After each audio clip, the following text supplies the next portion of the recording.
So hello and welcome to the weekly Wednesday sessions by Sendible. Really appreciate you coming online today because there's so many great sessions around. So it's great to see you here.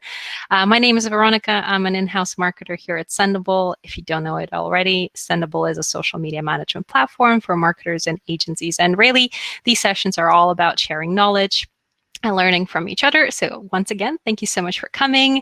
Just a quick note, next Wednesday, we're going to have another session, which will be about delivering. Exactly. Yes, Devin, I believe you know Matt from Help Scout. Yes. Yeah. Paddle is an incredible, he has been in the customer service industry for many, many, many years. And I worked very closely with him at Help Scout, and he is not only very knowledgeable, but very funny. So you're in for a treat. Indeed. I had just one call with him and I got so excited about next Wednesday, but not as excited as today, of course. So yeah, how to deliver a star customer experience on social media. This is what he will be covering. So at the end of the webinar, you'll receive an email to register for the session. So we'll love to see you there. And of course, today we're here to see Devin and learn how to create relevant content during a crisis. Now, Devin Bramhall is the VP of Marketing at Animals. It's a content marketing agency. That is absolutely amazing. I mean, I'm a total fangirl, but they create amazing content for marketers as well as deliver beautiful work for their clients. So who better to ask on how to create the best content right now? So thank you, Devin, for coming. And yeah, I think let's dive in. We're all ready. Everybody can hear us. And with the first question of today, how has COVID-19 impacted your agency? Devin, let us know. Yeah, what a roller coaster. So just to give you a little bit of context, Animals is, we do about $4 million a year in recurring revenue. We have, we service primarily B2B SaaS companies. We do work with some financial companies, some health tech companies, but our bread and butter are software companies. Prior to COVID-19, we were on pace to add another 2 million ARR by 2020. We were actually, that was our annual goal. We were actually on pace to hit that halfway through the year. So needless to say, we were doing very well. And right around the beginning of March, we started to see, I guess it was mid-March, we started to see an increase in churn. And a slowdown, the slowdown in sales has started mostly in April. So first it was just a big increase in churn. Our gross revenue churn in April was 11%. We're trending at 15% for May. That's over 100% increase for us in April alone. And as I said, leads have stayed the same for most of March, but they've become harder and harder to close. And then starting in early April, we've really seen that lead flow start to dry up. So we've had to experiment more both with our product and with our marketing. From the companies that I've spoken to, companies that we service, friends who are also marketers at their own companies, and what I've seen out in the world, that's quite the same for most people. I don't think I can offer you anything revolutionary in terms of impact, except that me too, it's been hard. So we've been really focusing on adapting both our marketing, our selling points, our product, et cetera, to service that, which will all come out in this presentation. So with that, I guess I can just jump right in. Absolutely. Thanks so much for being so honest. Great. Devin. Feel free to take over. Okay, great. Please hold while I figure out the internet. Okay. And yes, sorry, I didn't mention this session will be recorded, of course. Thanks so much for helping out, Cecilia and Katie. And if you have any questions for Devin for the Q&A, please do pop it in the questions tab and upload the answers as you go along. Wow, look at this. This just all kind of worked. Great. Cool. So question one, what kind of social media content is relevant right now? So look, I've been getting a lot of questions about content recently. I gave an interview for Right Work last week too. That's actually a really awesome newsletter by this woman at Trello that I love. But anyway, everyone's like, what do we do? What do we do? What do we do? And my response is this: it hasn't changed really at all. In that the principles are still the same, right? Doing content well right now means being helpful, right? You have to deliver something that people need. I think prior to COVID-19, people who were serving content that wasn't useful kind of just got ignored, right? Like they wouldn't see it perform very well. They wouldn't see a lot of engagement. Now you're kind of getting called out. So it's definitely like, I understand why folks are kind of scared and questioning what to do, because I think it feels like there's a greater negative impact if they get it wrong. But I think if you go back to core principles like helpfulness and authenticity, you're really going to be fine. One thing that I've seen perform particularly well, which I'll have an example of later, is content that's has like data and information. If you think about a situation like this where there's a lot is changing really quickly, like fundamental changes in the fabric of our world. In times of extreme change, what do people latch onto? Information, right? They want hardcore data. So even if the data isn't related to COVID-19, if you can provide people facts, I feel like that's stuff that is working really well. I've seen a lot of like tweet storms from companies kind of reporting on how their company is doing, right? Everyone's been asking me that for sure. And the more transparent people are and detailed about the performance of their companies or their product or whatever, even if it's bad, folks are responding really well to that. On the flip side of that, right? Obviously, people are home for way longer than we originally thought, and we're going to be home longer than we originally thought. So increasingly, folks do need a distraction. The way I would think about it is, there's different categories of people at home. There's parents who are home going absolutely bonkers because their attention is being taken up every single day. There's people who have been laid off from their jobs who are struggling. There's people in lots of different categories of situations, right? Think about if you can break people out into those categories and start to think about how you can fill in a distraction for them that they'll be grateful for, right? The more they're going to be, they'll attach themselves to your brand. A few quick examples. I've seen a rise in some like B-level celebrities right now who've started posting really great content. There's that guy, Leslie something or other, Southern, he used to be on, I don't remember the show. I'll share a link. Yes. And he's hysterical. Thank you, Kyle. And yeah, exactly. So like, there's like the Tinder blog, which folks post really funny memes about how much of a nightmare it is to be in COVID-19. So, those are distractions that have gotten me to follow new accounts and share them with my friends because I think they're so good. I highly recommend kind of thinking about a way that you can provide a distraction with a series of some kinds that make people grateful to you. And the last is community. Obviously, folks have, our physical connection has been broken. And so more people are relying on digital connection. If you can facilitate that connection, and I have some great examples later too, one from Wendy's, then again, you're gonna sort of rally people around you. I'm gonna move so that I don't take 30 years for this. Oh, great. Okay, so I had a slide on this. Great. So one example of concrete data. This is a great, this is a tweet from the founder and CEO of Farmstead, which is get this, their grocery delivery service servicing only San Francisco, right?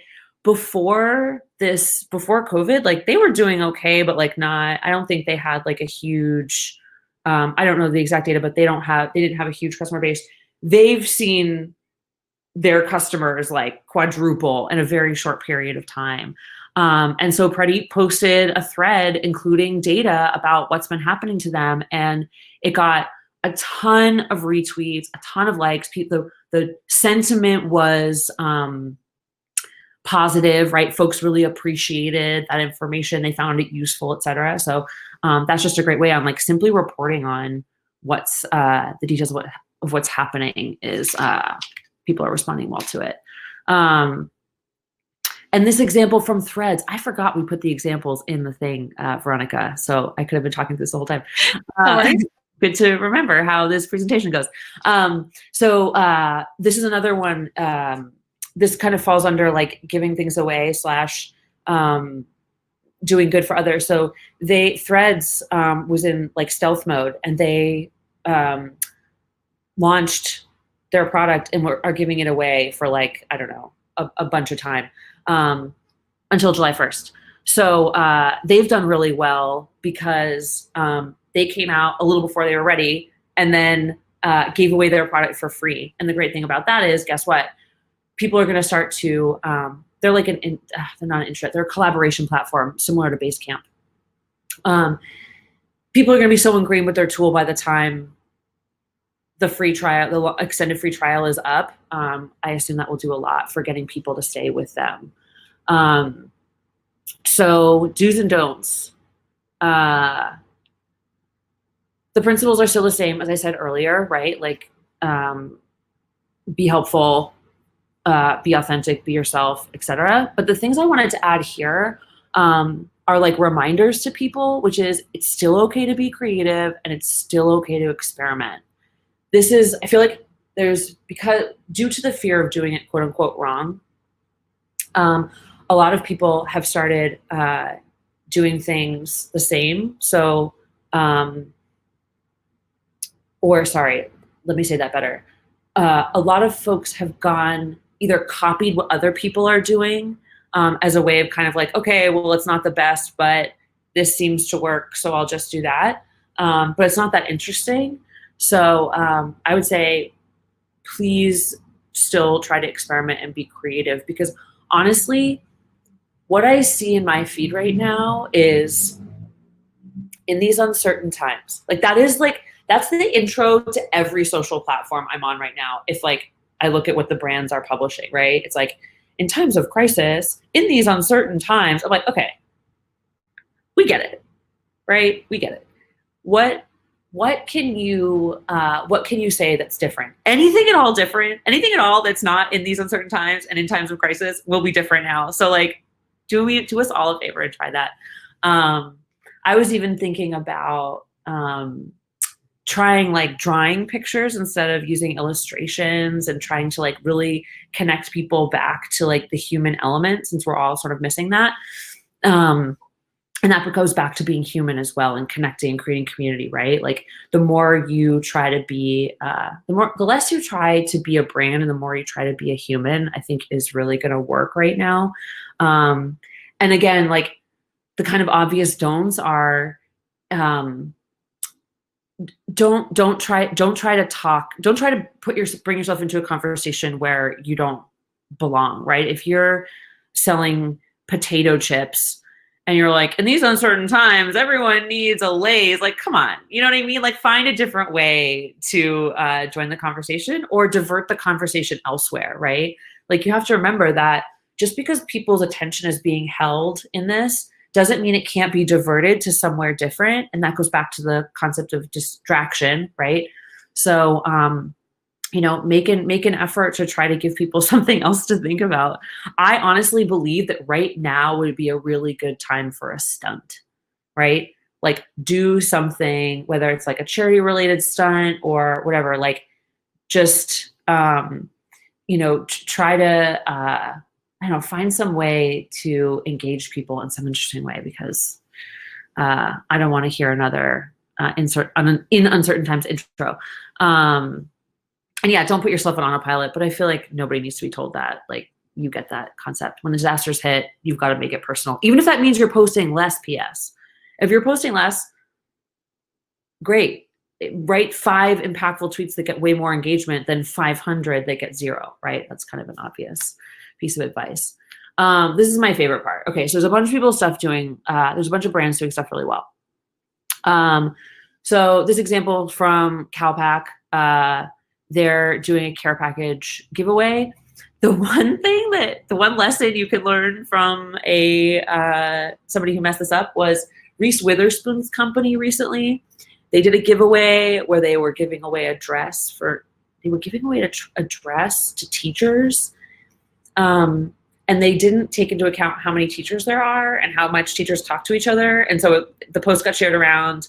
There were way too many teachers applying that they had the dresses available, and they have a lower staff because COVID-19, so they couldn't make enough. They got in a lot of trouble. So just think clearly about the limits to your giveaway. But giving away stuff is a great way to generate goodwill, get people to share your brand around a lot, and get some of that attention and distraction. Lexus, okay, so let me caveat this. I think this is a tasteful example of a brand that kind of has to say something, or I guess they feel the need. They feel they have to say something right now, even though I doubt very many people are buying cars. And I just thought that they were tasteful about it. I think this is also similarly an example of like, do you really need to say anything right now? Or like, do you need to talk about your cars right now? But it's Lexus. They're a huge brand. They felt the need to be out there. And I think that the way they approached it was good. And to be fair, and again, I think we can't be afraid of this too. There is a segment of the population who has jobs. Interest rates are really low. It actually is probably a good time to buy a car. And you don't want to forget the people who are having a less difficult time. And I know that sounds terrible to say, but like there are people out there that have money to spend still. So, right? Like you want to kind of capture whatever business you can get right now. Wendy's is a great example of community. I mentioned this earlier. I thought this was really cool.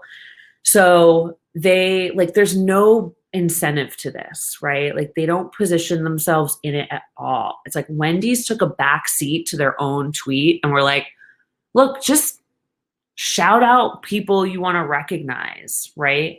You guys should read through the comments and that it was like, they're really awesome. Like there was somebody who like shouted out themselves. They're like, I really need this today. Like, I just need to, and again, it's like they kept their brand in the background. And they reached out to their followers, and guess what? Like they got a ton of responses, right? It's hard to tie this back to ROI besides brand awareness and sort of how many people love you. But I think that in certain cases, like how much can Wendy's really do right now, right?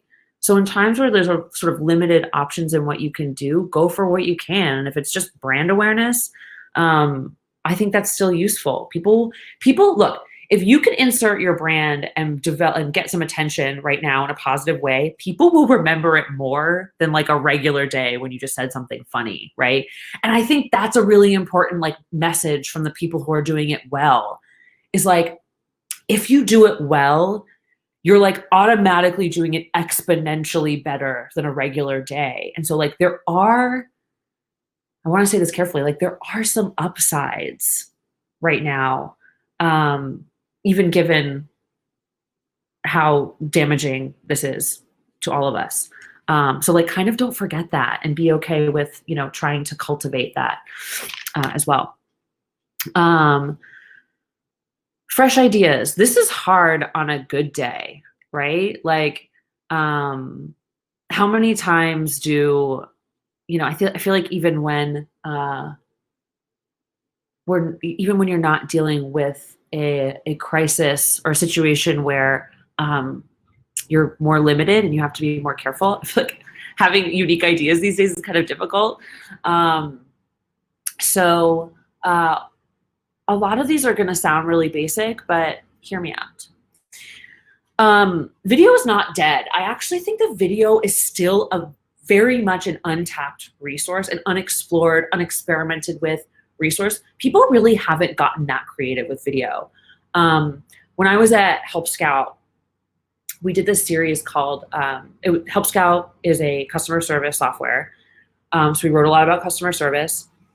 We did this series called School of Support, and it was like a gag, right? We wrote all this like truly helpful content about customer service, but it was all serious. We did a video series. We had someone from our people ops team training to be a customer service person. So we had our head of customer service, like teaching her how to do customer service, like write emails, what your tone should be. And our people ops person was like deliberately kind of dunce about it. Like she pretended she didn't get it. It was hysterical. People loved it. We were able to share like real content and drive traffic to that underneath the video. It was great for social, got tons of engagement. We could take clips from it and use that, use 3 different clips from the same video to promote a bunch of different content. And it was a series, so people kind of latched onto it. They waited for the next one, right? There's still a lot like that in video that you can explore. And I think, like the SNL skit, or actually, no, this was Jimmy Fallon. Look at some of the late night shows. They've done some really creative stuff with how to conduct their shows from home, virtually, separate.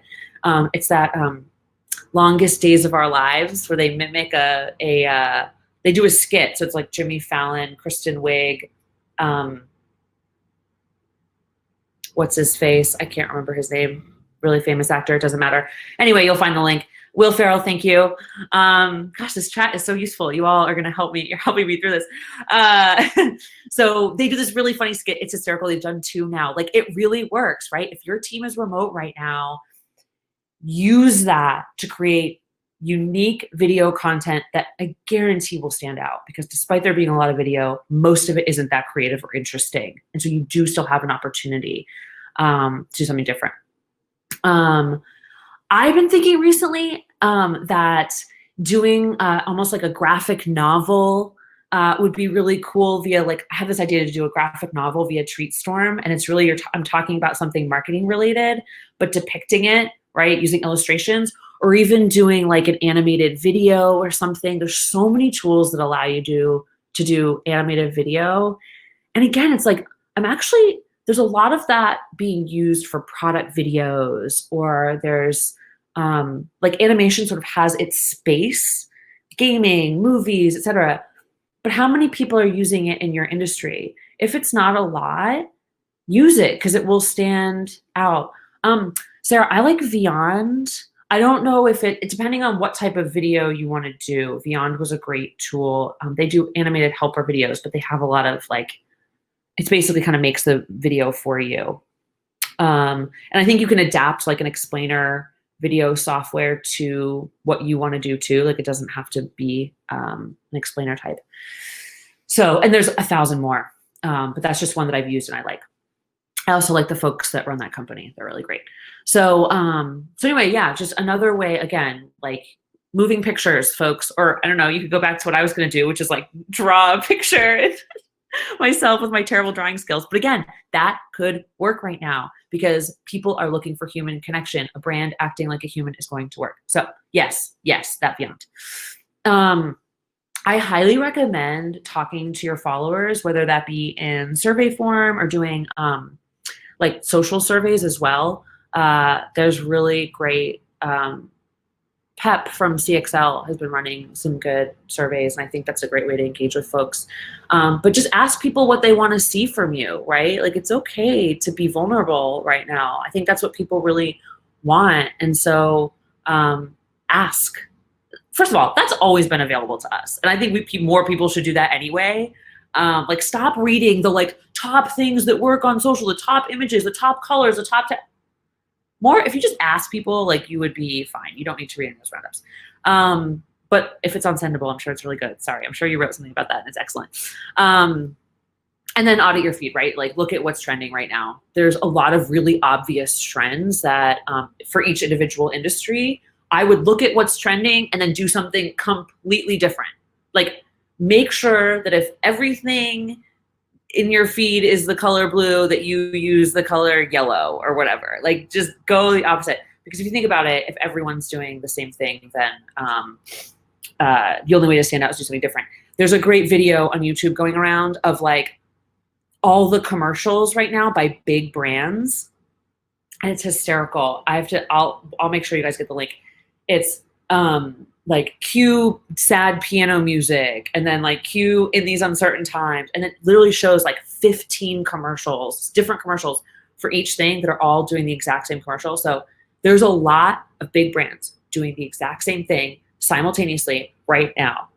if you just simply do something different, right, you're going to stand out from everybody else. And I'm sure people appreciate it. I don't know about you, but I am sick of that piano music. Oops, what did I do? Oh, look at that. There's my commercial. Sorry, y'all. I get ahead of my slides. So that's it. Look, one last thing I'll say. I know I'm going over. I really feel that with every challenge that we are faced with, there is an opportunity. And I think that if we can embrace this as an opportunity and look at it as like, okay, cool, we've got a new set of reality, right? New set of circumstances, a new reality. Like, if we can look at it like that and say, okay, where are the crevices, like where are the opportunities hiding? What crevices are they in? What is just open space that needs to be filled, right? If you look at it from that perspective, your creative mind gets engaged, you start to have ideas, and you stop being reactive, and you start going on the offensive, which, look, this is going to go on for a while. So like, now's the time. Reactive time was March. We are in April now. May is coming, June after that. Like, what do you want to do, right? What's possible? Focus on that. That's it. Well, that was beautifully said. Thanks so much, Devin. Yeah. You did breeze through those slides. Oh, that was really, really good. Actually, do you mind going back to the Q&A slide just to have it open? Yeah. Yeah, so we did say the session will be 30 minutes, but we're going to have a Q&A of 10 to 15. You're more than welcome to stay. Please do pop your questions into the questions tab and we can get back to them. Now, one more thing, I'll run a quick poll with you guys just to see how useful you found the session. So make sure to pop there as well. Ooh, and yes, we will know the rating of usefulness. Just kidding. And yeah, so let's start with a Q&A, I guess. Are you ready, Devin? Oh yeah, always. I love cool. Questions. Okay, so questions. And get specific. If you want to be real specific, like please, this is my favorite part. Yep. Cool. So we have a few questions that we got from our community. By the way, we have a community of marketers and agency owners on Facebook. It's called the Social Media Storytellers Community. I'll let you know. But anyway, we had a few questions from there. So the first one we had might seem basic, but do let us know. Devin, why now is a good time to invest in content and social media? Oh yeah, because listen, number one, everybody's at home. No one has anything to do, right? And in a way, content is one of the few forms of marketing and even advertising that is still useful right now. So, you know, a lot of digital advertising, out-of-home advertising, none of that is really, you know, that not necessarily as useful as it used to be. So content marketing, building long-term relationships with your intended buyer or your existing followers is actually really the primary thing you have available to you right now. So my question would be, why wouldn't you invest in content right now? Content is all about building long-term relationships. It counts on the fact that you may not buy immediately, but if you can get someone to follow your brand, to like your brand, attach themselves to your brand, when they're ready to make a purchase, they will purchase from you and they will recommend you to their friends. So to me, it's kind of a no-brainer. And the second thing is the core tenets of content marketing is being helpful and authentic and human. And that's everything that everyone wants and needs right now. So it's like kind of a perfect fit to me versus like an advertisement where it's like, buy now. It's like, everyone's like, whoa, back off, right? But if you're talking about building a relationship, content marketing does that. So this is the perfect time for it. Yeah, I couldn't agree more. You know that report you get on the iOS phone, my screen time has increased by 100%. Yeah, so definitely a lot of people are spending their time on social media. And we are starting to get some questions, but before we do, I have another one from our community. And this one is for agency owners. And it is basically it's advice, if you have any, on what to do if your clients are stuck and frozen. So they're not even maybe willing to have a conversation about the content they should be creating. Like, what are your tips on how to get them unfrozen and open? I mean, that question is difficult. I think that's a difficult challenge, no matter what, like no matter when in the world we're in. So I think the first thing that you need to do anytime you actually you're not aligned with a customer that you're working with, is to try to understand their point of view and then mirror that back to them. This is actually like it's a hostage negotiation tactic, which I know is getting a little bit deep, but I watched this masterclass on it recently and it was fascinating. So it's this concept of like repeating what people say back to, or the last like couple words of what someone said back to them. But really it's just like, you want to make sure that they feel in their heart and soul that you understand where they're coming from and you get it, right? Because you're never going to change someone's mind if they feel you're opposite them. So I would actually spend a lot of time asking questions and trying to get them to talk it out. Because the other thing is, the more people kind of talk things out, the more they can kind of talk themselves out of it. So if you can get them to share more about their fears, demonstrate that you understand by mirroring their language back to them, and then gently kind of introducing different approaches. And I would recommend not saying like, instead of this, you should do that, right? It's like, I wonder if, and what about, right? Starting to like ponder with them different ideas. And so that hopefully what you can do is get them to propose a different idea to you, or propose to you that you come to them with new ideas. If you can get it to come from them, I think they're going to be a lot more receptive. Because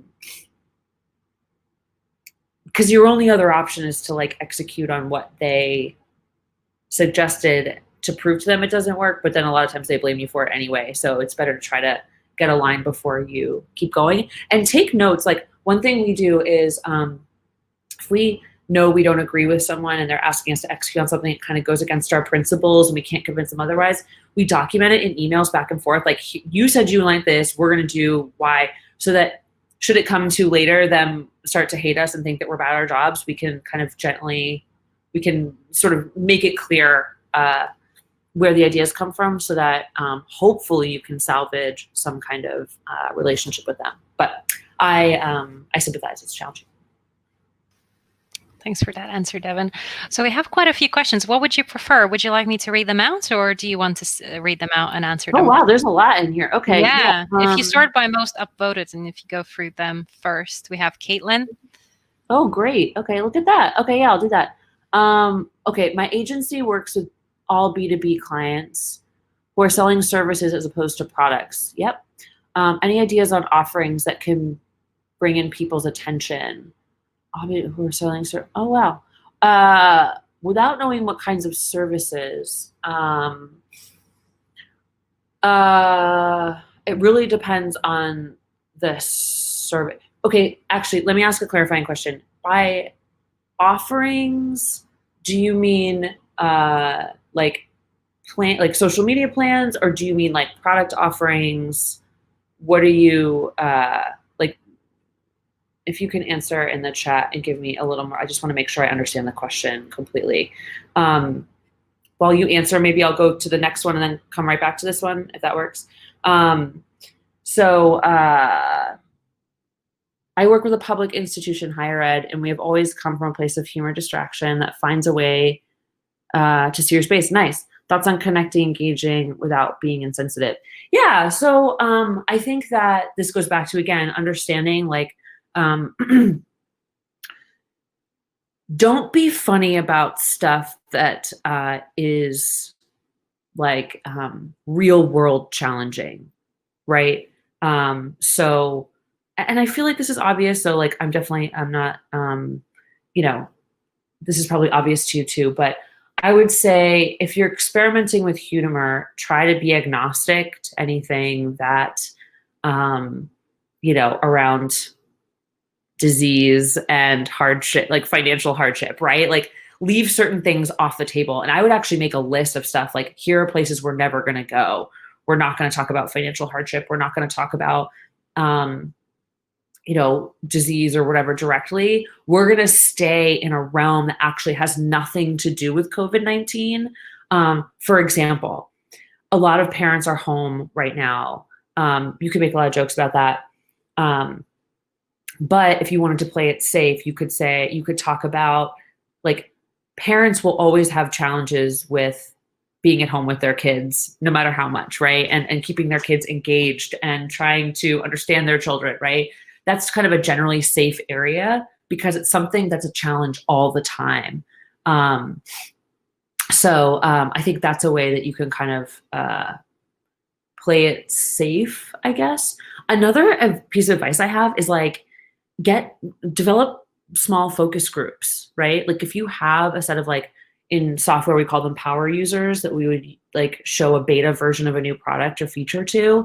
If you can get a small group of people, even if they're just your friends who are parents, and run run content by them first, that's a really great way, if you want to try something a little bit more risky, to get a temperature first, to see how people react to it. Okay, what's the best way to sell content social media marketing to businesses during this time? Usually the marketing budget is first thing. Okay, look, that's my business, okay? Like, we sell content marketing to people. So we write long form blog content, we write ebooks, we do strategy. So that is 100% what we're doing right now. Number one, our first approach is, like, we are 100% authentic still, and we are not selling anything we know folks don't need, right? So, like, 100%, we're not trying to force our product. If people come to us and they're, we're being very honest about the impacts that we can have and how quickly we can have it, and folks are really appreciating that. But we are making the case for content because we genuinely believe in it, right? Like, we're practicing it ourselves. We literally launched a product this week and are using content marketing to market that product, and it's working. We launched a product that we baked together last week. We're selling it. We sent a test email to 100 people just to see the initial response. To 100 people, we got 7 leads, 5 calls already booked. Okay, it's Wednesday. We started promoting this on Monday. So, like, people, like, it's still, content marketing still works right now. So it's just make your case, right? Like, use examples, show examples of content that's getting a lot of engagement right now. Show, use case studies. This is a great time for case studies, like current case studies. Get your customers to be like, if you wrote a blog post for them, if you did a social campaign for them and you have the stats on it, be like, look, we did this in the past 6 weeks. Here's the engagement it got. Show them, right? If you don't have examples of your own, I found a ton of examples by asking, people in the industry, and I had a ton to share on this call, a bunch we didn't even use. Like, there's examples out there of content that's working. So show them. Don't just tell them. Show them too. And I think that that'll make them more believable. Okay, great. I'm going to go back to Caitlin. Thank you so much. My question about offerings was asking about alternatives to giveaways. Our clients are in public health, economic development, fuel distributors. Ooh, yeah. It's definitely a challenge to make those industries attractive to most, but they do good work. Okay, great. That's super helpful. I think this is really interesting because I actually feel like the appetite for content from these kind of traditionally less sexy industries is strong right now because they're the ones making silent impact. Everybody wants to hear an uplifting story right now. If you can use these companies and find their stories and share those stories on social, use images, have folks from those companies like taking their own video and sending it to you and you using it, like, I feel like there's so storytelling. You should focus on storytelling.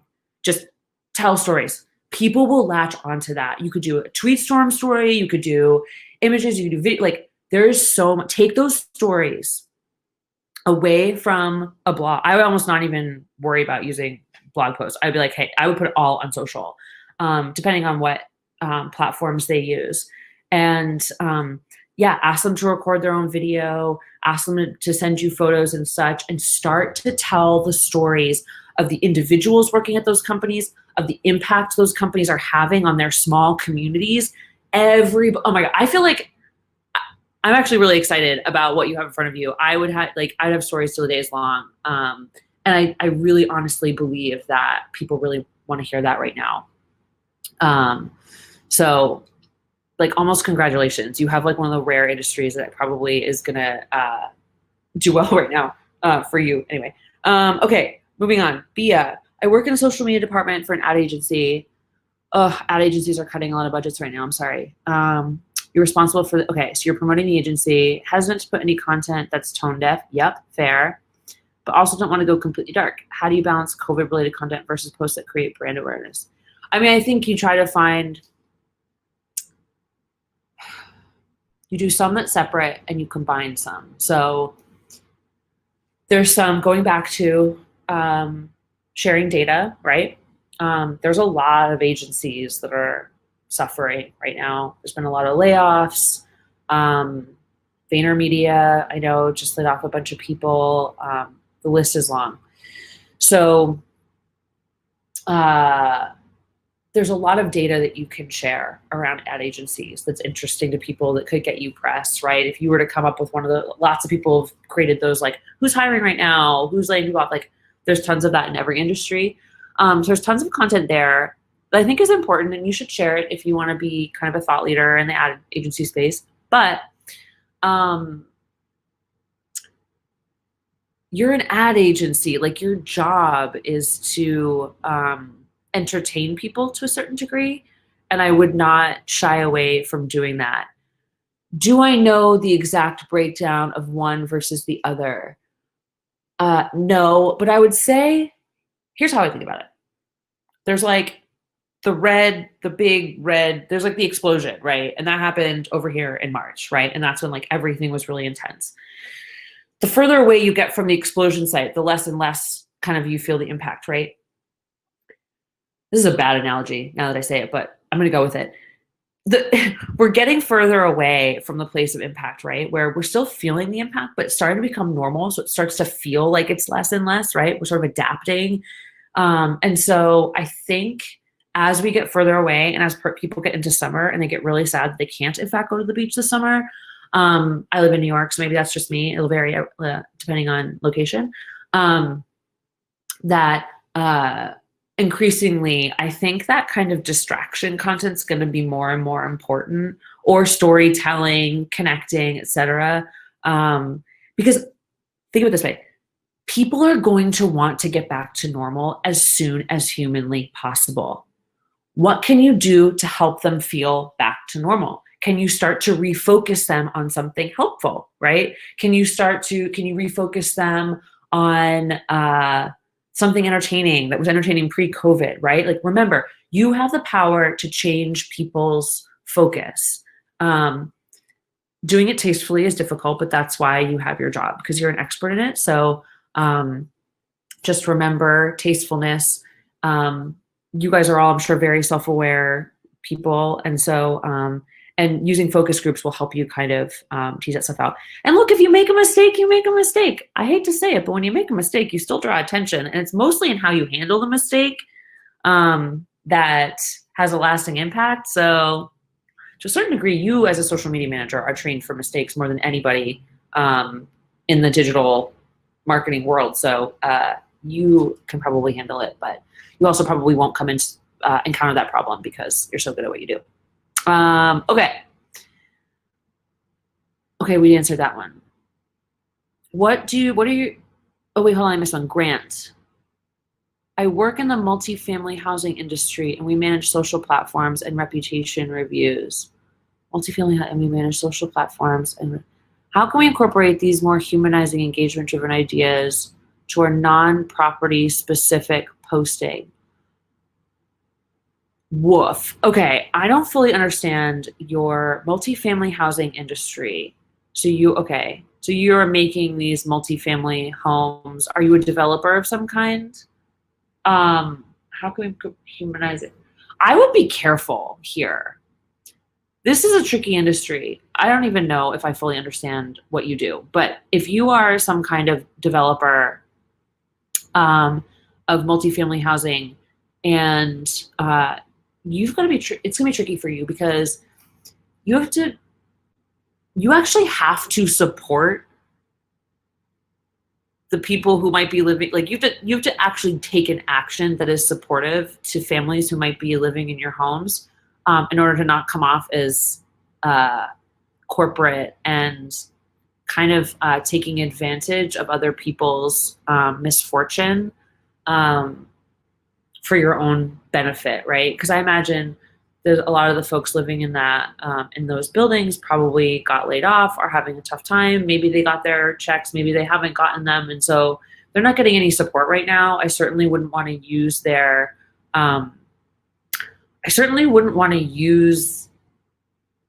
like tell stories of folks that are struggling to promote what I'm sure is a millions and billions of dollar company that makes money off people who are low income. So I think if I were you, I would donate a ton of, I would give away free rent. Yeah, I would give away free rent. I would give people I would give away as much of your money as possible, and then tell people about all the money you gave away to help people in need. And then that is pretty much your best option. Because anything, like if you start to tell stories to the people living in your homes, you're not doing anything to help them. Like you're the person who can help the people right now, right? So go help the people, and then talk about it. I think that's a great idea. You could even help. That's a great way to get other people to talk about you too, but not until you've given away a significant amount of money to people in need. I think that's really important. Did I get everybody? Wait. Oh, have you still have two, but we can only do 2 or 3, and then we have to close up. But yeah, go for it. Okay, have you seen a change in how your audience engages with you on each social platform? No, not at all. Unless it's more, but like the tone hasn't changed or anything. I have seen, so a lot of folks are doing these like tweet storms talking about like their day in the life tweet storms. Their CEOs at companies, Slack did one. The Slack CEO was like, here's day by day exactly what's gone on. Here's what's happened to me every single day by the hour. One person, was the CEO at Siege Media, did one, and it was like incredibly tone deaf. It's on Medium somewhere. That one got some pretty, like the tweets I saw in response to that were pretty vicious. I also saw some people who appreciated it. To be fair, the post wasn't the best I've seen, to be polite. So I have seen folks react like pretty dramatically if you are acting kind of tone deaf. But other than that, no, people are just really engaged. Okay. Is it the one with the events Drew Burrows? Is that the one I missed? That looks like it. I think I passed right by. Okay. Working with a company in the events industry. Oof. Weddings and festival. How would you suggest marketing something to so have an effect? Cool. This is the last one. This is a hard one. Look, if they can survive until 2021, which is likely the first, okay, this is a good question. How do you, as an events industry, I would look at like what the folks in Eventbrite are doing. To be fair, I don't know what the folks in Eventbrite are doing, but they're like an events industry that are going to survive. And they're really great. They're pretty good with content in the past. I remember they used to have like really human people on social media. If they want to stay, if they have the money to survive until 2021, and if they have the money to promote themselves on social media until 2021, one thing they could do is take stories from past events and use them as a form of nostalgic advertising, right? A lot of folks are looking back to like when they could do really cool stuff, right? Travel, right? A lot of travel industry folks are posting stuff about really cool locations to go to. It was in, I was reading the New York Times magazine this weekend, and they have a whole spread on like Fort Lauderdale. And like, I wasn't pissed off by this. I was actually really happy about it. Here, I'm going to show you because it's, whatever. So this whole spread on here's where to go in Fort Lauderdale. Blah, blah. And I'm actually excited to like think about where I'm going next. I'm not going to Fort Lauderdale, but I definitely considered it. And like, think about all the people who have weddings. My two friends I know have weddings that had to be canceled because they were going to happen in the next 2 months. they're not any less excited for their wedding, right? So I think it's cool for them to advertise cool event locations, talk about different, like you could still talk about event ideas, I guess, but maybe focus more on, go back to stories you can tell really cool stories of past weddings, past festivals, past concert, whatever kind of events you host on there. Find those stories and tell them, and look, what's the ROI of that? I'm like, people pay attention to you, but I think that's pretty much your only option right now, unless those folks start to work on trying to do digital events. And maybe they do, you know what you should have them do? Sorry, I swear I'm done after this. You should have them do like mini meetups, right? Like you could have those companies start to coordinate virtual meetups between folks. I've seen a lot of those recently and they've done really well. They've gotten really great attendance from people doing like virtual happy hours. There's lots of virtual trivia. My friend Juliana is doing a ton of these like virtual trivias, like it's the office trivia and Parks and Recreation trivia. There's people co-watching movies together. Like if they could find a way to temporarily, they're probably not going to make any money, but if they can, create community around virtual events and tell stories of past events to get people inspired and distract them, I think that could be actually really fun. Again, if they've got a staff they need to employ and they've got tons of time on their hands, they can come up with these experiences. There's also a lot of like plays that are being broadcast. Like there's so much you can do there. So actually, yeah, that'd be pretty fun. You could do, if they have some people there to do stuff with, you could do a lot of fun stuff and just experiment to generate awareness. Okay. Bullet round of questions. Thanks so much for that. Devin, did we answer Catherine Shaw's question about healthcare organizations? That is the last one. Okay. Now we can wrap up. Sorry, okay. If we've done all, then why not? That's great. No, I love these. Oh, I missed that. I'm sorry, Catherine. My mom's name is Catherine, so that was rude. I love my mom. She's awesome. Okay. What are your recommendations for healthcare organizations? Oh man. Okay. First of all, I feel like similar to like these other industries that are kind of less public health and all that, you're the savior right now. Like anyone working in healthcare right now is a savior, even if they're not directly like you're not a nurse at a hospital and serving the COVID-19 work, right? Like so stories, impact, right? Like what stats can your organization share, right? Positive and negative. Maybe you can show, talk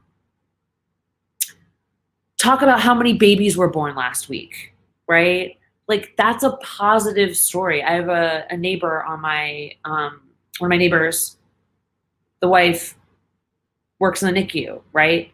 She is exhausted. Everything is chaotic at the hospital in New York City. Okay. It's a disaster here, but she has positive stories to share. So when they're talking to me, like she'll tell all these like, and then there's like, oh, but this really adorable baby was born and he's healthy and like his mom was sick, but he survived. And like, you know what I mean? So find positive and uplifting stories that you can tell, stats that aren't necessarily directly related to COVID. There's a million COVID-19 related stats out there. What stats do they have to show something good that's happening right now? Do a whole series on nurses, do a whole series on doctors, do a series on patients, like do, like stories, data and stats. I think and I wouldn't I don't think you need to try to necessarily sell anything right now. If you work in a healthcare organization, like just talk about what's happening, unless you offer virtual therapy, in which case be loud about that. I have talked about that with my team at length. I've recommended to them. A lot of them are using those services that are available as part of our plans. If by healthcare, it's anyone offering virtual therapy right now, mention that. Or virtual, there's other virtual, like Forward is a virtual healthcare, like a virtual doctor.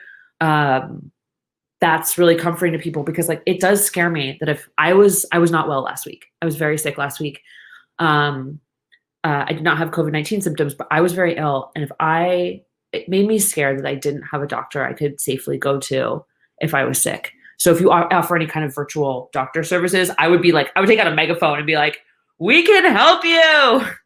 Call us on the phone. Because people really need therapy right now.